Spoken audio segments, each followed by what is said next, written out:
The book of Ezekiel, chapter 1.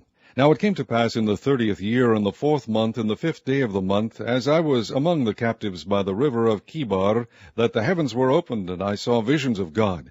In the 5th day of the month, which was the 5th year of King Jehoiakim's captivity, the word of the Lord came expressly unto Ezekiel the priest, the son of Buzi, in the land of the Chaldeans by the river Chebar, and the hand of the Lord was there upon him. And I looked, and behold, a whirlwind came out of the north, a great cloud, and a fire enfolding itself, and a brightness was about it, and out of the midst thereof, as the color of amber, out of the midst of the fire. Also out of the midst thereof came the likeness of 4 living creatures, and this was their appearance. They had the likeness of a man, and every one had 4 faces, and every one had 4 wings. And their feet were straight feet, and the sole of their feet was like the sole of a calf's foot, and they sparkled like the color of burnished brass. And they had the hands of a man under their wings on their 4 sides, and they 4 had their faces and their wings. Their wings were joined one to another. They turned not when they went every one straight forward. As for the likeness of their faces, they 4 had the face of a man, and the face of a lion on the right side, and they 4 had the face of an ox on the left side. They 4 also had the face of an eagle. Thus were their faces, and their wings were stretched upward. 2 wings of every one were joined one to another, and 2 covered their bodies. And they went every one straight forward. Whither the Spirit was to go, they went, and they turned not when they went. As for the likeness of the living creatures, their appearance was like burning coals of fire, and like the appearance of lamps. It went up and down among the living creatures, and the fire was bright, and out of the fire went forth lightning. And the living creatures ran and returned as the appearance of a flash of lightning. Now as I beheld the living creatures, behold, one wheel upon the earth by the living creatures, with his 4 faces. The appearance of the wheels and their work was like unto the color of a beryl. And they 4 had one likeness, and their appearance and their work was as it were a wheel in the middle of a wheel.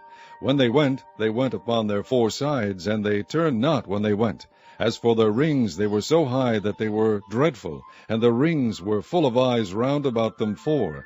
And when the living creatures went, the wheels went by them, and when the living creatures were lifted up from the earth, the wheels were lifted up. Whithersoever the Spirit was to go, they went, thither was their spirit to go. And the wheels were lifted up over against them, for the spirit of the living creature was in the wheels. When those went, these went, and when those stood, these stood, and when those were lifted up from the earth, the wheels were lifted up over against them, for the spirit of the living creature was in the wheels. And the likeness of the firmament upon the heads of the living creature was as the color of the terrible crystal, stretched forth over their heads above. And under the firmament were their wings straight, the one toward the other. Every one had 2 which covered on this side, and every one had 2 which covered on that side their bodies. And when they went, I heard the noise of their wings like the noise of great waters, as the voice of the Almighty, the voice of speech, as the noise of an host. When they stood, they let down their wings. And there was a voice from the firmament that was over their heads when they stood, and had let down their wings. And above the firmament that was over their heads was the likeness of a throne, as the appearance of a sapphire stone. And upon the likeness of the throne was the likeness as the appearance of a man above upon it. And I saw as the color of amber, as the appearance of fire round about within it, from the appearance of his loins even upward, and from the appearance of his loins even downward. I saw as it were the appearance of fire, and it had brightness round about. As the appearance of the bow that is in the cloud in the day of rain, so was the appearance of the brightness round about. This was the appearance of the likeness of the glory of the Lord. And when I saw it, I fell upon my face, and I heard a voice of one that spake.